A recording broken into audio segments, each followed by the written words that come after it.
Hello everyone, this is Press here, and today I'm going to be discussing my theory on how I think MMR is calculated and why this is such a big deal, especially for Warzone. I released a video a few weeks ago discussing what MMR exactly is, and today I'm going to be talking about how I think it actually works with a much more mathematical approach to it. The numbers really show how rigged MMR can make it for a very small proportion of the community. There also was an update directly done to the MMR system last week, and towards the end of the video I will discuss what this update exactly did and how it added in some large game-breaking flaws. Alright, let's get on with the video. What factors calculate someone's MMR? Everyone always speaks about having a high win rate, a high KD, or even a large average kills per game. But everyone has been missing one huge key factor that makes this whole MMR system a very different and much more complicated beast than most of us had imagined. This factor is a statistics term called a weighted mean or weighted average. This is a pretty basic fundamental statistics about how not all data points are going to have the same impact on the average. Data points could contribute more or less than others. A basic example of this, as many of you have seen before, would be how a university would weigh its assignments and tests for its grading. Assignments could be weighted at 10%, tests and quizzes at 40%, and the final exam at 50%. For a grand total of 100%. Each of those items would contribute different proportions to one's final grade. Halo works very similarly and would obviously weigh winning more heavily over anything else because, like all other competitive games out on the market, winning is what matters most. KD, total kills, total assists, kills per game averages, and even arena stats could all have some smaller unknowable influences, but winning by far has the most. Also, who you win against is another big factor. Beating up on bad players or constantly having really close games against good players can have huge influences. But with Warzone, there's another weighted factor that is critical that I want everyone to see, and it's my silver bullet to exposing this unfair MMR system for the players who win and play the game a lot, especially in the current state of Warzone. Now, as I've said before, I have played a lot of Warzone. I have over 11,200 Warzone games played, and I've had my fair share of lopsided matches. Basically, every time I stream, I'm going to be having a lot of unfair matches. But this last weekend, where I had a game on Escape from Ark, it gave me the best evidence and proof mathematically on how the MMR truly works. And like I've stated above, the truth is very ugly and unfair to the very, very few people like me. So let's get on with it. Alright, so how this MMR system works in-game is by calculating your overall fireteam's MMR right when you search.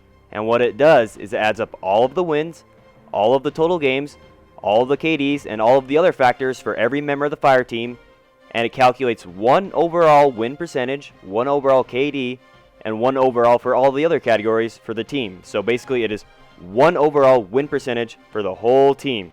And it does this if you search solo, with 6, and anywhere in between. Everyone will go in with an MMR tied to their account. So here's my theory and where it gets really scary. Let's say, for example, a team of 6 players searched Warzone with 5 players who had 1,000 games played and 100 win percentages. Then let's say they had the last player with 10,000 games played but only a 50 win percentage. The overall team's win rate with the MMR would calculate a 66.67%. Or on the flip side, if 5 players had 1,000 games played but 50 win percentages, and 1 player had 10,000 games played but a 100% win rate, the overall team's win rate would be 83.33%. Now do you see where I'm going with this? Basically what I'm trying to tell everyone is that 1 to 2 players can drastically raise or lower a fireteam's overall MMR due to what I talked about earlier with weighted means. They are basically outliers. A player with 1,000 games played is not nearly going to have the same effect on an overall team's MMR than a player with over 10,000 games played. I recognized this last Sunday when I matched against 2 teams of my own friends in Dominated and in ALG, and they are all top 50 Warzone players with insane win rates. This next portion of the video is going to be pure numbers, and I mean, no pun intended, a lot of numbers. Alright, moving on to the actual numbers themselves, I'm going to be using a slideshow so I can highlight and direct what I'm saying a lot easier. So to begin with, both the kills and assist categories count AI. So this also means the KD category is going to be inflated by AI.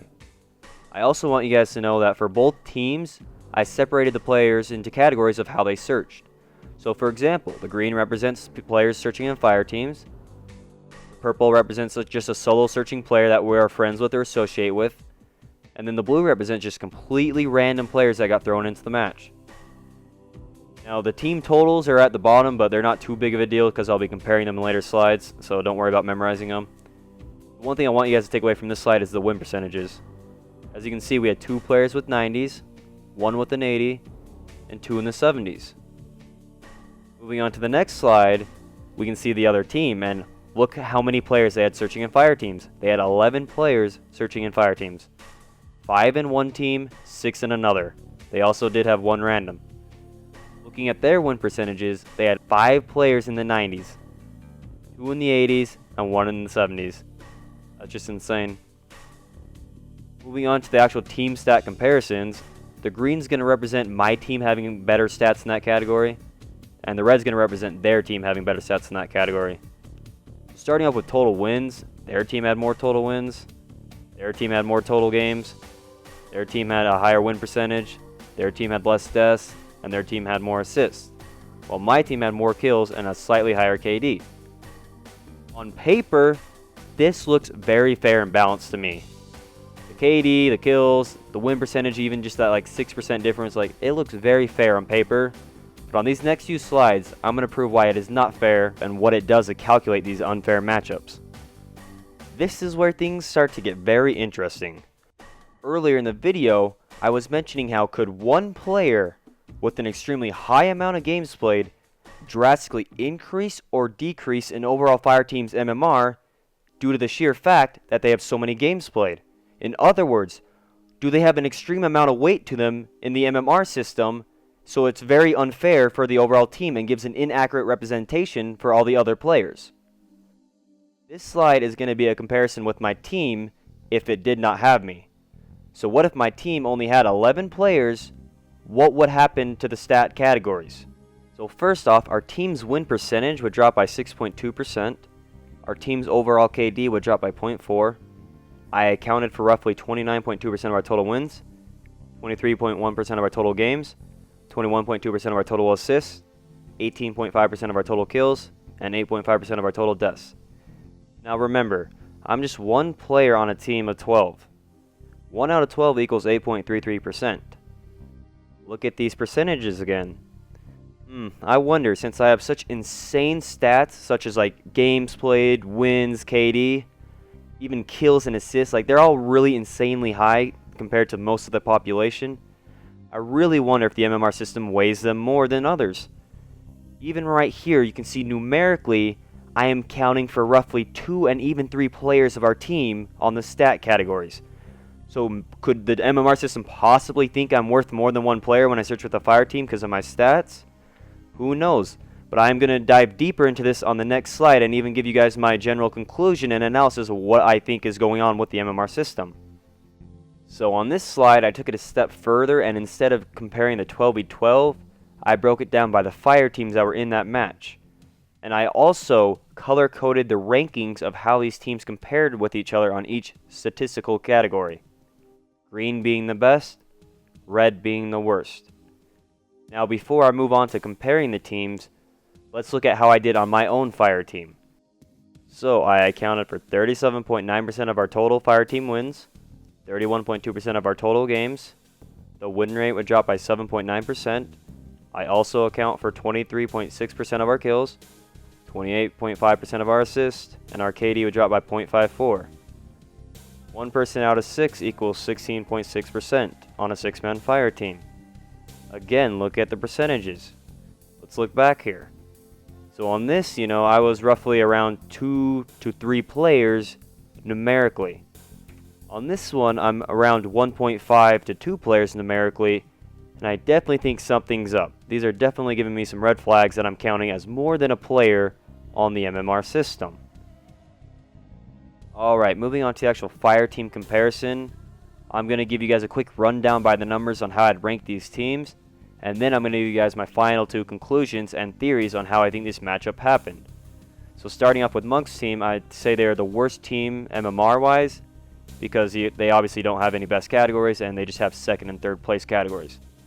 Moving on to Cautious team, technically, and I'd say this by far, they are the best team MMR-wise. Their win rate is absolutely insane, at 94.6%, while I'm hardly at an 80 and Monks is in the 70s. Winning is everything in competitive games. That's really what matters, so they own the most important category. Not only do they own that, though, they also own KD, which KD is a hugely important category. And not only do they own it, they blow us out of the water. I'm only at 4, and Monks' team is only at 3. So, Cautious team, they definitely own like the most important categories, and I'd say they are the best team MMR-wise out of all 3. Moving on to my team, we have second place on those important categories. But what we have over everyone else is raw like numbers. Like, we have more kills than anyone, we have more assists, we have more wins, more total games. Not that they make you more skillful or better, but we have more raw numbers, and I will tell you why this is so important for one of the theories. So, the ranking was, I'd say Monks' team was the worst MMR, Kosh had the best, and mine had the second best. Alright, ladies and gentlemen, moving on to the fun part, and that is my theories and conclusions on how I think this game actually happened. So to begin with, in a proper MMR system, in a scenario like that where it's 3 sweaty fire teams match each other, in a 12v12 game mode, with a 6-man fire team limit, and it needs to balance out the match properly, what it's going to do is it's going to put the 2 lowest MMR fire teams onto the same team, and put the highest MMR fire team onto the opposite team with 6 randoms. That's just how it's logically going to happen. Well, that clearly did not happen this match. Or did it? So here's theory number 1, even though it's pretty basic and simple.